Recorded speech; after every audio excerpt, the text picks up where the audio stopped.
నమస్తే, welcome to 4 Sides TV news blaze. నేను మీ సంపత్ కుమార్. ముందుగా బులెటిన్ హెడ్లైన్స్ చూద్దాం. ఫోన్ ట్యాపింగ్ కేసులో కీలక పరిణామం. ప్రభాకర్ రావును తీసుకొచ్చేందుకు ప్రయత్నాలు.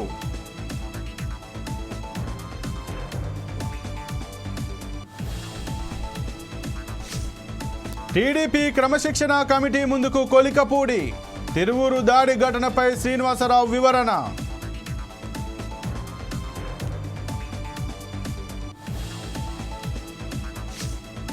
విజయనగరం జిల్లాలో డయేరియా కలకలం. భయం గుప్పిట్లో బతుకుతున్న బిల్లల వలస వాసులు.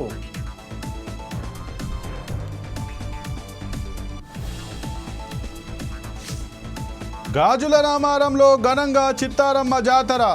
అమ్మవారిని దర్శించుకునేందుకు పోటెత్తిన భక్తులు.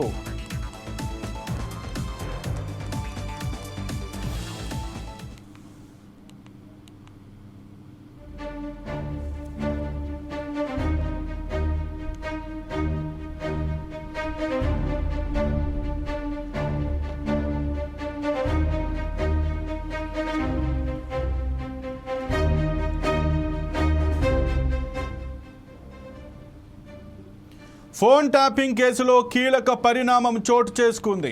ఎస్ఐబి మాజీ చీఫ్ ప్రభాకర్ రావు, శ్రవణ్ రావు ప్రస్తుతం అమెరికాలోనే ఉన్నారు.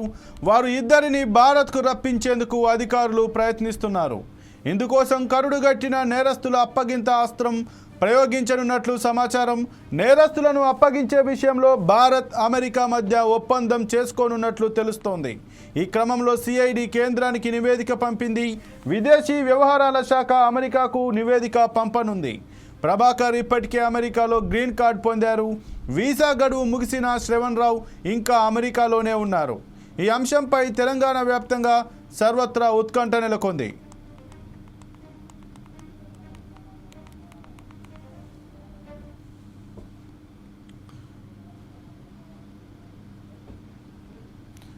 ఇక ఈ విషయంపై మరింత సమాచారం మా ప్రతినిధి సుధాకర్ అందిస్తారు. సుధాకర్, చెప్పండి, ఏదైతే ఫోన్ ట్యాపింగ్ కేసులో ముద్దాయిలుగా ఉన్నటువంటి ప్రభాకర్ రావు అలాగే శ్రవణ్ రావులను కూడా తీసుకొచ్చేందుకైతే ఆ ప్రభుత్వం అయితే కసరత్తులు చేసినట్టు తెలుస్తుంది. దీని గురించి మీ దగ్గర ఉన్న ఇన్ఫర్మేషన్ ఏంటి? తెలంగాణ రాష్ట్రంలో గత సంవత్సరం క్రితం నుంచి హాట్ టాప్ గా కొనసాగుతుంది ఫోన్ ట్యాపింగ్. ఎస్బీఐ మాజీ చీఫ్ ప్రభాకర్ రావు అలాగే శ్రావణ్ కూడా ప్రస్తుతం అమెరికాలో ఉన్నారు. వీరిద్దరు కూడా మామూలుగా గతంలో వీళ్ళ కేసులు కాక ముందు అమెరికాకు వచ్చేసి వాళ్ళ బంధువుల దగ్గరికి వెళ్ళడం జరిగింది. ఆడికి వెళ్ళిన తర్వాత వీరి మీద కేసు అయిన విషయం తెలుసుకున్న తర్వాత వీరు ఒకటేసారి అక్కడనే గ్రీన్ కార్డ్ తీసుకొని అక్కడ ఉండడం జరిగింది. అయితే ప్రభాకర్ రావు వచ్చేసి వస్తా అంటే హెల్త్ ఇష్యూ పరంగానే వెళ్ళాను, నేను ఖచ్చితంగా వస్తానని చెప్పడం జరిగింది. కానీ తర్వాత ఇక్కడ నుంచి అధికారుల మీద అంటే అధికారుల నుంచి వీళ్ళు ఫోన్లు పోయిన తర్వాత వీరు మాత్రం మాట మార్చే ప్రయత్నం చేస్తారు. సో ఒకటే అనుకోవచ్చు, ప్రభాకర్ రావు కానీ శ్రావణ్ కానీ మరో అధికారి కానీ వీరు ముగ్గురు మాత్రం అంటే ఇద్దరు మాత్రం అమెరికాలో ఉన్నారు. మరో అధికారి మాత్రం లోకల్లో ఉన్న మాత్రం వీరి విచారణకు రమ్మన్న ప్రతిసారి రాకుండా ముఖ చాటేసి ప్రజెంట్ చేస్తారు అనుకోవచ్చు. అయితే దీనికి మాత్రం సిబిఐడి మాత్రం ఒక నివేదిక అమెరికాకు పంపడం జరిగింది. వీరి మీద కేసులు అయ్యి ఖచ్చితంగా వీరు భారతదేశానికి రావాలి, వీరు వస్తే మాత్రం వీరి గతంలో కొన్ని ఫోన్ ట్యాపింగ్ విషయంలో వీరి మీద కేసులు అయ్యాయి కాబట్టి వీరికి అంటే భారతదేశానికి రప్పించే ప్రయత్నం చేస్తున్నారు. దీనికి మాత్రం అమెరికా ప్రభుత్వం కూడా రానున్న రోజుల్లో ఖచ్చితంగా నిర్ణయం తీసుకొని వాళ్ళని పంపించే ప్రయత్నం చేస్తాను అనుకోవచ్చు. సంపత్, అయితే ఈ ప్రభాకర్ రావు ఇక్కడ ఎస్ఐబి చీఫ్గా ఉన్న సమయంలోనే అతను గ్రీన్ కార్డ్ అక్కడ ఎలా తెచ్చుకున్నారు? ఇదంతా ప్రీ ప్లాన్డ్ గానే చేసుకున్నారా? మరి దీన్ని ఎందుకంటే గ్రీన్ కార్డు హోల్డర్గా ఉన్నారు కాబట్టి ప్రభాకర్ రావు అమెరికాలో అతను ఏ విధంగా తీసుకొస్తారు ఇక్కడికి?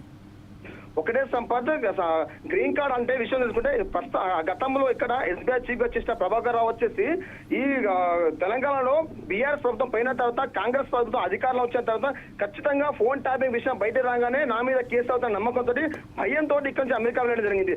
అమెరికా వెళ్ళిన తర్వాత ఖచ్చితంగా అంటే అధికారులకి ఫోన్ చేసేస్తా, నేను వస్తాను, ఈ రోజు వస్తాను, రేపు వస్తాను అని చెప్పి కాలయాపన చేసుకుంటూ మాత్రం ఒక 3 నెలలు దాన్ని తప్పించే ప్రయత్నం చేశాడు. అందులోనే ఈ 3 నెలల కాల వ్యవధిలో అమెరికాలో ఉంటూ వాళ్ళ బంధువుల ద్వారా ఇక్కడ నుంచి గ్రీన్ కార్డు తీసుకోవడం జరిగింది. అయితే ప్రభాకర్ రావు A1 గా ఉన్న తర్వాత కూడా ఇక్కడ అధికారుల ప్రోత్సాహం ఉంటేనే కదా, అంటే ఇక్కడ ఉన్న అధికారుల మద్దతు ఉంటేనే కదా గ్రీన్ కార్డు తీసుకోవడం జరిగింది. మరి ఇక్కడ నుంచి అతనికి సంబంధించిన డాటా మొత్తం అక్కడికి వెళ్ళిన తర్వాత ఇక్కడ అధికారులు ఎటు చూస్తున్నారు, ఎటు నిద్రపోతున్నట్టు ప్రశ్నలు వచ్చింది. ఏదేమైనా మాత్రము తెలంగాణ రాష్ట్రంలో ఎన్నికల సమయంలో కానీ అంత ముందు కానీ వివిధ శాఖ అధికారులకు కానీ పెద్ద స్థాయిలో ఉన్న రాజకీయ నాయకులు వీళ్ళ ఫోన్ ట్యాపింగ్ విషయంలో ప్రముఖ పాత్ర పోషించిన అధికారులపై కేసులు అయ్యాయి, కొంతమంది జైలు కూడా వెళ్ళారు. దీనిలో A1 గా ఉన్న ప్రభాకర్ మాత్రం ప్రస్తుతం మొత్తం వాళ్ళ కుటుంబ సభ్యులతో అమెరికాలో గ్రీన్ కార్డ్ హోల్డర్లకు జీవనం కొనసాగే నేపథ్యం కనబడుతుంది. ఖచ్చితంగా వారిని భారతదేశంగా రప్పించే ప్రయత్నం కోసం మాత్రం రాష్ట్ర ప్రభుత్వం కసరత్తు చేస్తుంది. ఏ విధంగా దీన్ని తీసుకొస్తారని మాత్రం ఒక ధోరణి మాత్రం నెలకొంది. ఖచ్చితంగా వీరిద్దరిని అమెరికా నుంచి వెళ్ళి భారతదేశానికి రప్పించే ప్రయత్నం చేస్తున్నారు. వీరికి వచ్చిన తర్వాత వీరి మీద ఎటువంటి కేసులు పెడతారు, వీళ్ళకి ఏ విధంగా ముందు తీసుకెళ్లే ప్రయత్నం చూస్తుంది కాంగ్రెస్ ప్రభుత్వానికి వచ్చు. Okay, thank you Sudhakar.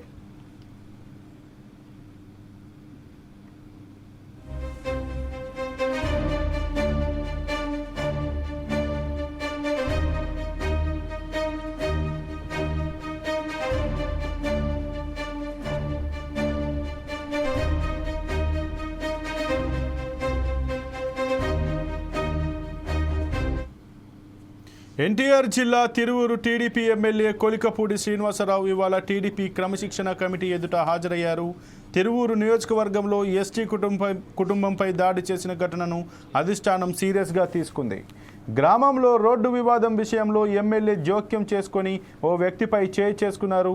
దీంతో ఆ వ్యక్తి భార్య పురుగుల మందు తాగి ఆత్మహత్యాయత్నం చేసింది.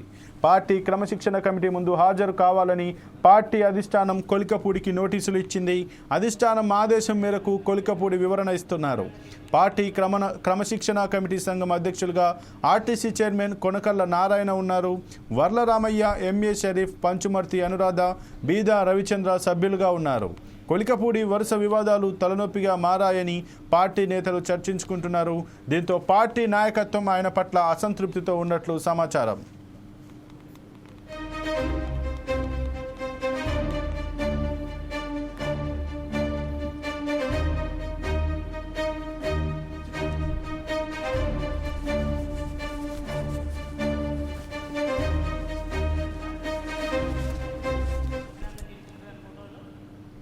విజయనగరం జిల్లాలో డయేరియా కలకలం సృష్టిస్తుంది. బొండపల్లి మండలం బిల్లల వలసలో 3 రోజులుగా గ్రామంలో డయేరియా విజృంభిస్తోంది. ప్రభుత్వ ప్రైవేటు ఆసుపత్రులతో పాటు పంచాయతీ కార్యాలయం ఆవరణలో 6 బయట చెట్ల కింద మంచాలు వేసి వైద్యం అందిస్తున్నారు. బిల్లల వలస గ్రామస్తులు భయం గుప్పిట్లో బతుకుతున్నారు.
ఇక ఈ విషయంపై మరింత సమాచారం మా ప్రతినిధి కుమార్ అందిస్తారు. కుమార్, చెప్పండి.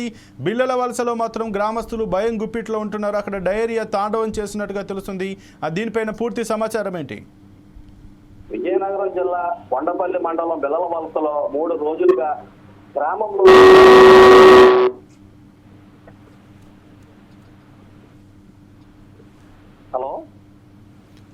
మాట్లాడండి. ముందు నుండి వైద్య అధికారులు ప్రజలని అప్రమత్తం చేసిన సీజనల్ కాలంలోనే అంటువ్యాధులు ప్రారంభించాయి. DMHO district medical health officer ముందు చర్యలు చేపట్టిన బిల్లల వలస గ్రామంలో పారిశుద్ధ్యం తాండవాడడంతో డయేరియా ప్రబలించడంతో అధిక సంఖ్యలో రోగులు మంచాల పడ్డారు. అయితే కుమార్, అక్కడ వైద్యాధికారులు కానీ ఎవరైనా కానీ వారిని పరామర్శించిన వారికి ఎటువంటి సహాయక చర్యలు చేస్తున్నారు? అక్కడ ఇప్పటికే పంచాయతీ కార్యాలయం ఆవరణలో చెట్ల కింద మంచాలు వేసి రోగులకు వైద్యం అందిస్తున్నా ఇంకా పారిశుద్ధ్యం లోపించడంతో ఇంకా రోగులు పెరిగే అవకాశం ఉంది. ఇప్పటికే అధికారులు వీరికి వైద్యం అందిస్తున్నా ఇంకా తగిన సౌకర్యం ఇంకా లేకపోవడంతో కొద్దిగా రోగులు ఇబ్బంది పడుతున్నారు. Okay, thank you Kumar.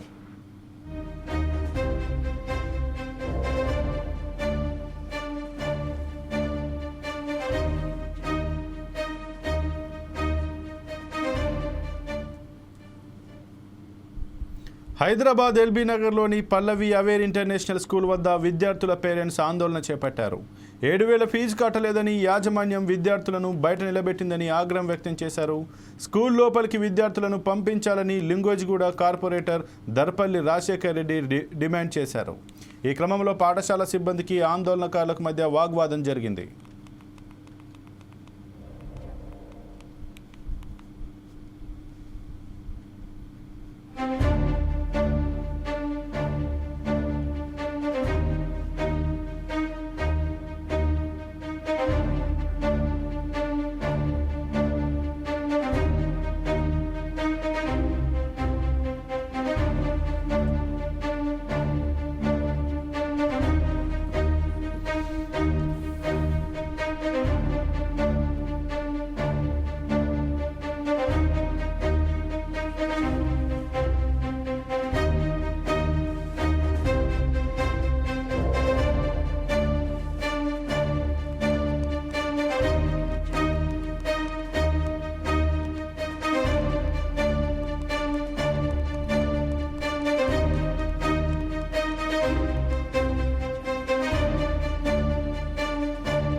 Hyderabad LB నగర్లోని పల్లవి అవేర్ ఇంటర్నేషనల్ స్కూల్ వద్ద విద్యార్థుల పేరెంట్స్ ఆందోళన చేపట్టారు.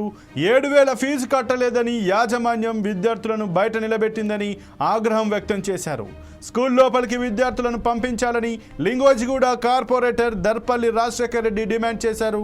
ఈ క్రమంలో పాఠశాల సిబ్బందికి ఆందోళనకారులకు మధ్య వాగ్వాదం జరిగింది. ఇక ఈ విషయంపై మరింత సమాచారం మా ప్రతినిధి రాములు అందిస్తారు. రాములు, చెప్పండి, ఈ ఎల్బీ నగర్లోని పల్లవి ఇంటర్నేషనల్ స్కూల్లోనైతే 7,000 ఫీజు కట్టలేదని ఒక విద్యార్థులను బయట పెట్టినట్టుగా తెలుస్తుంది. దీని గురించి మీ దగ్గర ఉన్న సమాచారం ఏంటి? సంపత్ ముఖ్యంగా హైదరాబాద్ లో కార్పొరేట్ కాలేజీల కళాశాలకు సంబంధించింది, పాఠశాలకు సంబంధించి ఒక అరాచకం అని చెప్పొచ్చు.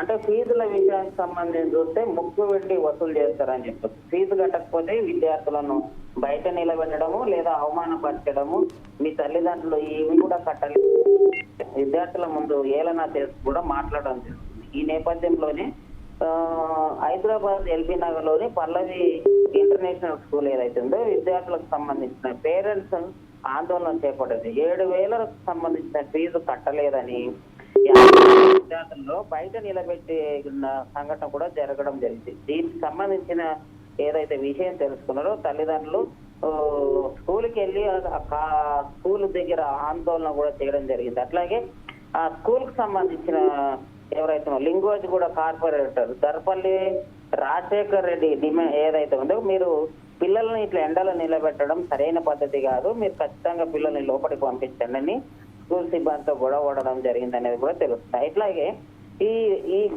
ఘటనకు సంబంధించిన యాజమాన్యానికి లేదా ఇక్కడ పేరెంట్స్ కి సంబంధించింది గొడవ కూడా జరగడం జరిగిందని చూసుకోవచ్చు. మొత్తానికైతే ఫీజు విషయంలో ఈ కళాశాలలు కాదు, ఈ పాఠశాలలు కాదు, హైదరాబాద్ లో ఉన్న కార్పొరేట్ పాఠశాలన్నీ విద్యార్థుల దగ్గర వసూలుకు సంబంధించిన ఫీజు కట్టలేదని అనేక ఇబ్బందులకు గురి చేయడం జరుగుతుంది అనేది చూసుకోవచ్చు. ప్రభుత్వాలు ఈ కార్పొరేట్ కళాశాలకు సంబంధించినప్పుడు పర్మిషన్ ఇచ్చేటప్పుడే రూల్స్ అండ్ రెగ్యులేషన్స్ కూడా పెట్టాల్సిన. కొన్ని కాలేజీలలో కొన్ని పాఠశాలల్లో అయితే అసలు బిల్డింగ్ ఉంటది, దానికి ప్లే గ్రౌండ్ ఉండదు. ఇవన్నీ రూల్స్ అయితే ఏవి మెయింటెనెన్స్ అయితే ఉండవు. కానీ ఫీజుల విషయానికి వచ్చే వరకల్లా అదే పాఠశాలలో పుస్తకాలు కొనుక్కోవాలి, అదే పాఠశాలలో దుస్తులు కొనుక్కోవాలి, అదే పాఠశాలకు సంబంధించిన ఏదైనా స్టేషనరీ వర్క్స్ ఉంటే అవన్నీ అక్కడే కొనుక్కోవాల్సి వస్తుంది. ఇవన్నిటికి సంబంధించింది మొత్తం ఫీజులను చూసుకుంటే మోయలేని భారంగా తయారవుతుంది. ఇవన్నిటి నేపథ్యంలో ఏదో ఒక సందర్భంలో కట్టలేని సందర్భం ఉంటే పిల్లల పైన విచక్షణారహితంగా అంటే మానవత్వం లేకుండా కూడా పిల్లల పట్ల వ్యవహరిస్తున్నాయని చెప్పుకోవచ్చు సంపత్. అయితే మరి దీన్ని అరికట్టడానికి ప్రభుత్వాలు ఎందుకు చర్యలు తీసుకోవడంలో విఫలమవుతున్నాయి? అంటే ప్రభుత్వాలు విఫలమవుతున్నాయని చెప్పుకోవడం కాదు, ఇక్కడ ప్రభుత్వాలకు సంబంధించిన ఏవైతే పాఠశాల ఎవరైతే డీఓ ఉంటారో దానికి సంబంధించిన విషయాలకు సంబంధించిన చర్యలు తీసుకోవాల్సిన బాధ్యత అధికారుల పైన ఉంది. ప్రభుత్వాలు జీవోలు జారీ చేసినప్పుడే వాటికి సంబంధించిన విషయాల పరిశీలన చేసి ప్రైవేట్ స్కూళ్ళకు కానీ కళాశాలకు కానీ స్కూల్కి సంబంధించిన ఇది ఎన్ని ఫ్లోర్ల బిల్డింగ్ ఉంది, దీనికి ప్లే గ్రౌండ్ ఉందా, దీనికి లైబ్రరీ ఉందా, ఇవన్నీ కూడా పరిశీలన చేయాలి. కానీ ఫీజులకు సంబంధించి వచ్చినప్పుడు ఇవన్నీ ఏవి లేకుండానే మొత్తానికి లెక్కల్లో చూపించి విద్యార్థుల దగ్గర వసూలు చేయడం జరుగుతుంది. ఏదో ఒక పేరెంట్ కట్టకపోతే ఆ విద్యార్థికి సంబంధించిన వాళ్ళను పేరెంట్స్ సంబంధించిన కూడా బయట నిలబెట్టే సంఘటనలు అనేకే జరుగుతున్నాయి. కానీ ప్రభుత్వాలు అటువైపు ప్రయత్నాలు చేయాలనేది కూడా విద్యార్థుల తల్లిదండ్రులు అంటే స్కూళ్ల పైన చర్యలు తీసుకోవాలి. డబ్బుల విషయంలో అధిక ఫీజులు వసూలు చేస్తున్న అధికారులకు ఏవైతే ప్రైవేట్ స్కూల్ ఉన్నాయో కార్పొరేట్ స్కూల్ ఉన్నాయో వాటిపైన చర్యలు తీసుకోవాలని కూడా విద్యార్థుల తల్లిదండ్రులు కూడా ఆందోళన చేస్తున్నారు Sampath. Okay, thank you Ramulu.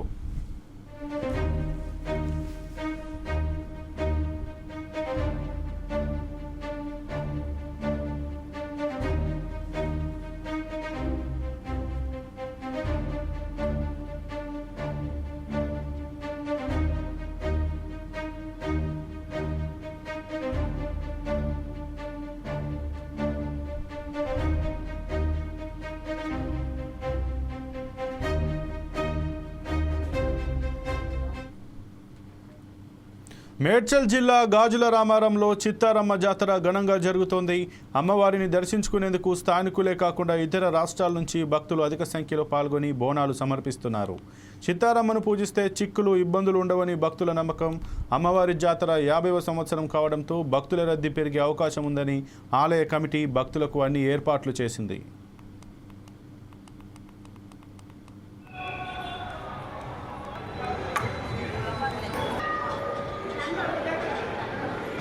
कुटुंब सपरिवारस्य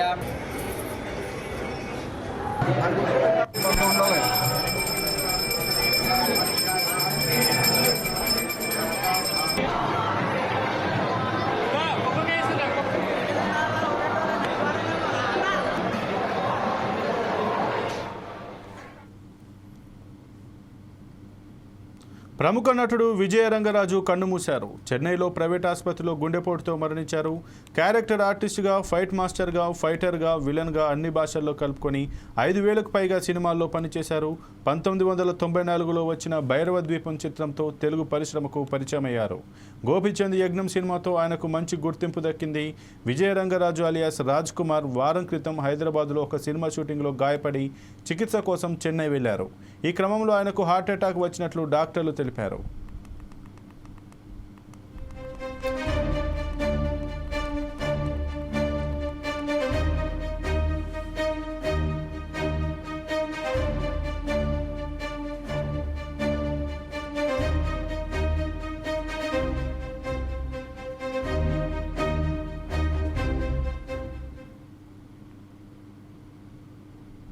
గుంటూరు జిల్లా రాయపూడిలో CM Chandrababu, deputy CM Pawan Kalyan చిత్రపటాలకు రైతులు పాలాభిషేకం చేశారు.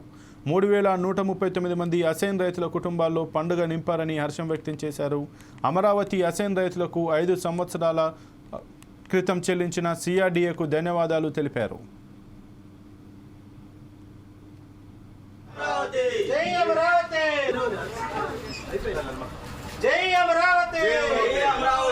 వర్ధిల్లాలి పవన్ కళ్యాణ్ గారి నాయకత్వం. జై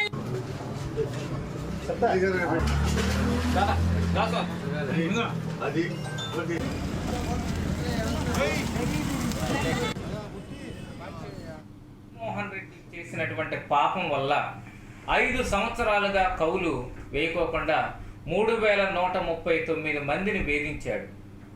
ఇప్పుడు వచ్చినటువంటి కూటమి ప్రభుత్వం 5 సంవత్సరాలుగా ఆగిపోయినటువంటి ఈ కౌళ్లను ఈ రోజున చెల్లించడంతో రాజధాని అమరావతిలోని దళిత అసైన్ రైతుల కుటుంబాలలో పండగ వాతావరణాన్ని నెలకొంది. ఒక్కొక్కళ్ళకి 5 సంవత్సరాల కౌలు చెల్లించేసరికి వాళ్ళ జీవితాల్లో వెలుగులు, కళ్ళల్లో ఆనందం వ్యక్తం చేయటం జరిగింది. అందుకోసం అని చెప్పేసి నారా చంద్రబాబు నాయుడు గారికి, అలాగే మేము ఎప్పుడైతే పవన్ కళ్యాణ్ గారి దగ్గరికి వెళ్ళి పవన్ కళ్యాణ్ గారు మాకు కౌలు రావటం లేదని మేము అడిగిన వెంటనే మొదటిగా స్పందించిన నాయకుడు పవన్ కళ్యాణ్ గారు. వారికి మా హృదయపూర్వక ధన్యవాదాలు తెలియజేస్తున్నాం. అమరావతి ప్రాంతంలోని దళితులు, మైనార్టీలు, బహుజనుల యొక్క ఇళ్లల్లో పండగ వాతావరణం నెలకొంది. ఎందుకంటే కూటమి ప్రభుత్వానికి నేతృత్వం వహిస్తున్నటువంటి మాన్యశ్రీ చంద్రబాబు నాయుడు గారు ఈ దళితులకు జగన్మోహన్ రెడ్డి సిట్ పేరుతో ఈ ప్రాంతంలోనే దళితులు అనేవాళ్ళే లేరు, ఇదంతా కమ్మ రాజధాని అని చెప్పేసి దళితుల మేనమామని చెప్తూ వాళ్ళ యొక్క నోరును కొట్టి వాళ్ళని జైలు పాలు చేశాడు, అట్రాసిటీ చేసింది. ఇక్కడ ఇటువంటి పందాలను విడగొట్టి అభివృద్ధి కాంక్షతో అమరావతి పనులను వేగవంతం చేయటమే కాకుండా దళితులకి 5 సంవత్సరాల నుంచి ఏదైతే గత ప్రభుత్వం కేసుల పేరుతో పెండింగ్లో పెట్టిందో కౌలు అనేది, రాజధాని కౌలు అనేది, దాన్ని ఒకేసారి విడుదల చేయటం దళితులు, ఈ అణగారిన వర్గాల యొక్క ఇళ్లలో పండగ ఈరోజు సంక్రాంతి నిజంగా చేసుకోవడానికి అవకాశం దక్కిందని చెప్పేసి తెలియజేసుకుంటా ఉన్నాం. దీనిలో భాగంగానే అమరావతి యొక్క అభివృద్ధి పనులు కూడా చాలా చురుకుగా మొదలైన, దానికి కూడా ధన్యవాదాలు తెలియజేస్తూ ఉన్నాం.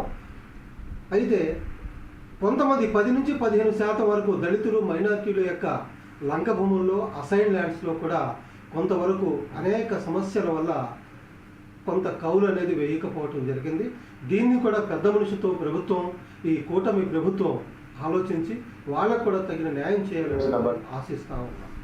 రాజధాని అమరావతిలో జగన్మోహన్ రెడ్డి చేసినటువంటి పాపం వల్ల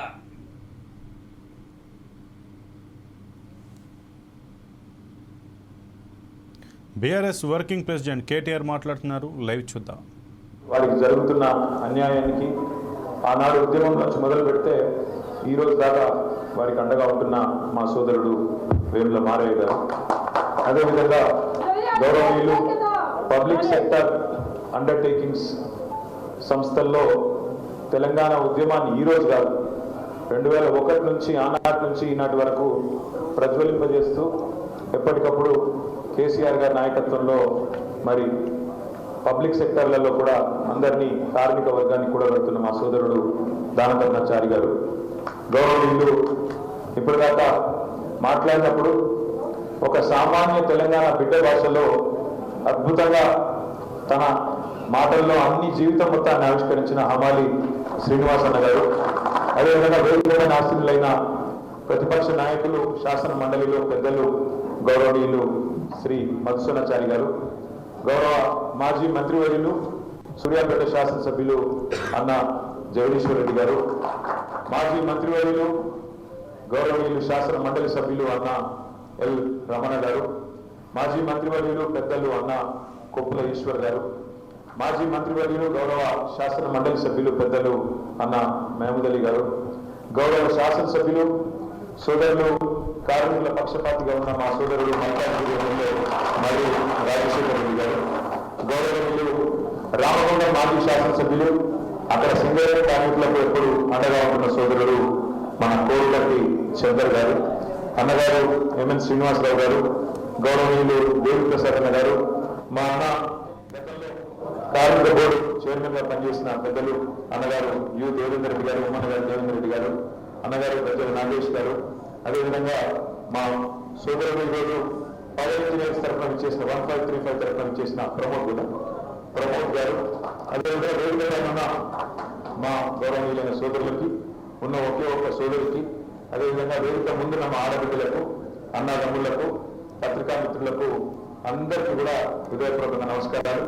కార్మిక విభాగం యొక్క క్యాలెండర్ ఆవిష్కరణ సందర్భంగా విచ్చేసిన వివిధ సంఘాల నాయకులకు, ఆఫీస్ బేరర్లకు, జిల్లా నుంచి విచ్చేసిన మీ అందరూ కూడా హృదయపూర్వకంగా నమస్కారాలు. చాలా చక్కటి కార్యక్రమం. రాంబాబు యాదవ్ గారికి మనస్ఫూర్తిగా నా అభినందనలు. ఎందుకంటే పార్టీ ఓటమి పాలైన శాసనసభ ఎన్నికల్లో అనుకోకుండా స్వల్ప తేడాతో, కేవలం 4 లక్షల ఓట్ల తేడాతో మనం ఓడిపోయినా, ప్రతిపక్ష పాత్ర నిర్వహించాల్సి వచ్చినా, పోయింది అధికారం మాత్రమే, పోరాట పటిమ మాత్రం కాదు అనే విధంగా కార్మిక విభాగాన్ని చక్కగా నడిపిస్తున్న రాంబాబు గారికి అదే. పల్నాడు జిల్లా ఎస్పీ ఆదేశాల మేరకు అచ్చంపేట మండలం గ్రంథసిరి గ్రామంలో కార్డెన్ సెర్చ్ నిర్వహించారు. యువత గంజాయికి, డ్రగ్స్కు అలవాటు పడి వారి జీవితాన్ని నాశనం చేసుకుంటున్నారని డీఎస్పీ హనుమంతరావు అన్నారు. మత్తు పదార్థాలకు అలవాటు కావద్దని యువతకు సూచించారు. గ్రామంలో తనిఖీలు నిర్వహించి సరైన పత్రాలు లేని 15 బైకులను సీజ్ చేశారు. తనిఖీలు నిర్వహించిన వారిలో Sattenapalli sub division DSP Hanumantha Rao, Achampet CI Venkata Prasad, Pedakurapadu CI Suresh సిబ్బంది పాల్గొన్నారు.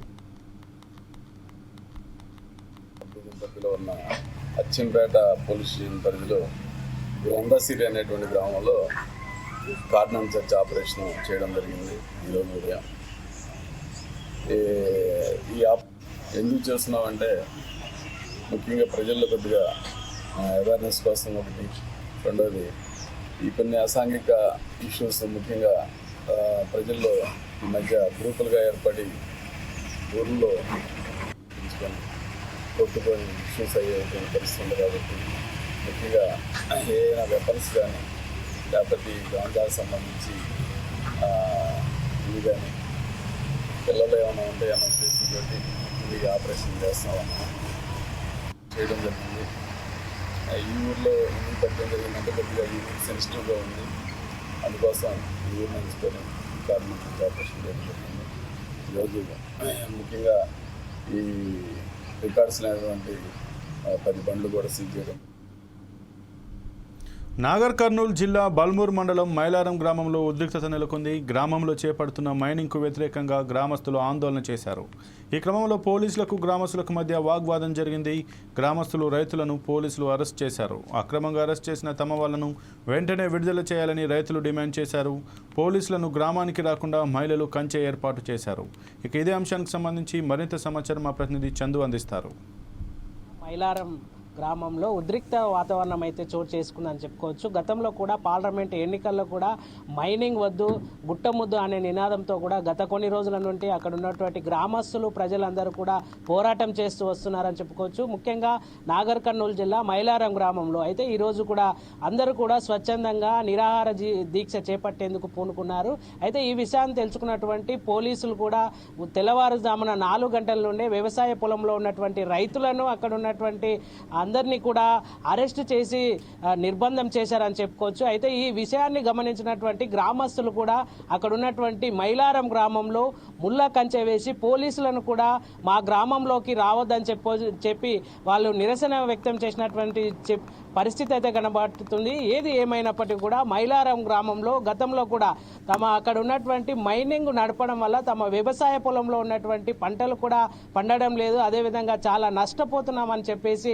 గత పార్లమెంటు ఎన్నికల్లో కూడా ఎన్నికల్లో మేము పాల్గొనము, ఓట్లు వేయడం కూడా బహిష్కరిస్తామని చెప్పినప్పటికీ అప్పట్లో ఉన్నటువంటి కలెక్టర్ కూడా అక్కడ వచ్చి వాళ్ళని అంతా కూడా సంజాయించి ఎన్నికల్లో పాల్గొనేట్లుగా చేసినని చెప్పుకోవచ్చు. అయితే గత కొన్ని రోజుల నుండి ఈ యొక్క వ్యవహారం జరుగుతున్నప్పటికీ కూడా అక్కడ ఉన్నటువంటి రైతులను, అక్కడ ఉన్నటువంటి సంఘాలన్నీ కూడా మద్దతు తెలిపి ఏదైనా మైనింగ్కు వీళ్ళు చేసినటువంటి పోరాటము ఖచ్చితంగా నెరవేర్చాలనే ఉద్దేశంతో అక్కడ ఉన్నటువంటి రైతు సంఘాలు కావచ్చు, అదేవిధంగా సామాజికవేత్తలు అందరూ కూడా సపోర్ట్ చేసినటువంటి పరిస్థితి కనబడుతుంది. అయితే ఈరోజు మొత్తం కూడా అక్కడ ఉన్నటువంటి నాగర్ కర్నూలు జిల్లాలో ఉద్రిక్త వాతావరణం అయితే ఉందని చెప్పుకోవచ్చు. ఏది ఏమైనప్పటికీ కూడా నాగర్ కర్నూలు జిల్లా మైలారం గ్రామంలో పట్టువీడని రైతుల్లాగా వాళ్ళు పోరాడుతున్నారని చెప్పుకోవచ్చు. ఇది ఇక్కడ తాజా పరిస్థితి. కెమెరా పర్సన్ కుమార్తో చందు ఫోర్సైస్ టీవీ మహబూబ్నగర్. నాగర్ కర్నూలు జిల్లా మైలారం గ్రామంలో ఉద్రిక్త వాతావరణం అయితే చోటు చేసుకుందని చెప్పుకోవచ్చు. గతంలో కూడా పార్లమెంట్ ఎన్నికల్లో కూడా మైనింగ్ వద్దు గుట్టముద్దు అనే నినాదంతో కూడా గత కొన్ని రోజుల నుండి అక్కడ ఉన్నటువంటి గ్రామస్తులు ప్రజలందరూ కూడా పోరాటం చేస్తూ వస్తున్నారని చెప్పుకోవచ్చు. ముఖ్యంగా నాగర్ కర్నూలు జిల్లా మైలారం గ్రామంలో అయితే ఈరోజు విశాఖ స్టీల్ ప్లాంట్ పరిరక్షణ కోసం కూటమి ప్రభుత్వం బాధ్యత నెరవేర్చిందని టీడీపీ రాష్ట్ర అధ్యక్షుడు పల్లా శ్రీనివాసరావు అన్నారు. ఇక స్టీల్ కార్మికులు యాజమాన్యం సమిష్టి కృషి మిగిలి ఉందన్నారు. విశాఖ జిల్లా గాజువాకలో నిర్వహించిన సమావేశంలో ఆయన పాల్గొని మాట్లాడారు. స్టీల్ ప్లాంట్ పరిరక్షణకై కూటమి ప్రభుత్వం కట్టుబడి ఉందన్నారు. దానికి కేంద్ర ప్రభుత్వం ఇటీవల సహాయం అందించిన 11,440 కోట్ల రూపాయల నిదర్శనమని అన్నారు. కూటమి ప్రభుత్వం విశాఖ స్టీల్ ప్లాంట్ బాధ్యత నెరవేర్చింది.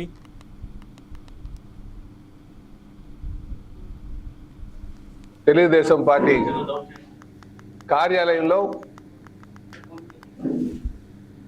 విశాఖపట్నం స్టీల్కి సంబంధించి ప్లాంట్కి సంబంధించి కేంద్ర ప్రభుత్వం 11,440 కోట్లు ఆర్థిక సహాయాన్ని అందించినటువంటి నేపథ్యంలో ముందుగా ఈ ఆర్థిక సహాయం అందేటట్టుగా అనినిత్యం కృషి చేసినటువంటి తెలుగుదేశం పార్టీ జాతీయ అధ్యక్షులు ముఖ్యమంత్రి గారైనటువంటి శ్రీ నారా చంద్రబాబు నాయుడు గారికి మరి ప్రత్యేకంగా ధన్యవాదాలు తెలియజేయడం కోసం ఇది పెట్టినటువంటిదని చెప్పి తెలియజేస్తున్నాను. ఇదే కాకుండా ఉప ముఖ్యమంత్రి గారైనటువంటి పవన్ కళ్యాణ్ గారు కూడా ఈ సందర్భంగా ధన్యవాదాలు తెలియజేస్తున్నాం. అలాగే బీజేపీ నాయకత్వానికి ముఖ్యంగా నరేంద్ర మోడీ గారికి ప్రత్యేకంగా నేను ధన్యవాదాలు తెలియజేసుకుంటాను. అలాగే దీనికోసం ఈ సెంటిమెంట్ని ముఖ్యంగా ఈ ప్రాంతానికి ఇది గాజువాక ప్రాంతం కావచ్చు, విశాఖపట్నం కావచ్చు, ఉత్తరాంధ్ర ప్రాంతానికి సంబంధించి ఇది ఒక సెంటిమెంట్. ఇది ఆంధ్ర ప్రాంతంలోనే అందరికీ కూడా స్టీల్ ప్లాంట్ అంటే ఒక భావోద్వేగం. అటు ఎన్డీలో ఉన్నటువంటి మా తెలుగుదేశం, జనసేన, బీజేపీ ఎంపీస్ అందరూ కూడా ఎలాగైనా ప్లాంట్ను పరిరక్షించాలి, దీన్ని ఆదుకోవాలి, కొన ఊపిరిలో ఉన్నటువంటి ప్లాంట్ని ఆదుకోవాలని చెప్పేసి అందరూ కూడా శక్తి వంచన లేకుండా అందరూ సహకారం అందించారు. ఈరోజు ఇది మనం కాపాడుకోగలిగామని చెప్పి తెలియజేస్తున్నాను. కనుక దీనిలో ముఖ్యంగా వీళ్ళందరితో పాటు ప్రజల యొక్క ఇక్కడ ఉన్నటువంటి ప్రజల యొక్క మనోభావం, అలాగే నిర్వాసితులు, ముఖ్యంగా నిర్వాసితులు ఎవరైతే భూములు ఇల్లులు ఇచ్చినటువంటి వారు ఉన్నారో, త్యాగం చేసినటువంటి ఉన్నారో వాళ్ళ యొక్క మనోభావాలను అర్థం చేసుకుంటారు. అలాగే కార్మికుల యొక్క ఆలోచన, వాళ్ళ యొక్క భవిష్యత్తును దృష్టిలో పెట్టుకొని వీళ్ళందరూ కూడా సమిష్టి కృషితోనే ఇది చెప్పాలంటే ఈరోజు ప్రజలు, నిర్వాసితులు, కార్మిక సోదరుల యొక్క సమిష్టి కృషితోనే ఇది సాధించుకోగలిగామని కూడా ఈ సందర్భంగా తెలియజేస్తున్నారు. గాజువాక తెలుగుదేశం పార్టీ. ఇక ఇవి ఇప్పటివరకు బులెటిన్లోని అప్డేట్స్. మరిన్ని అప్డేట్స్ కోసం చూస్తూనే ఉండండి 4 Sides TV.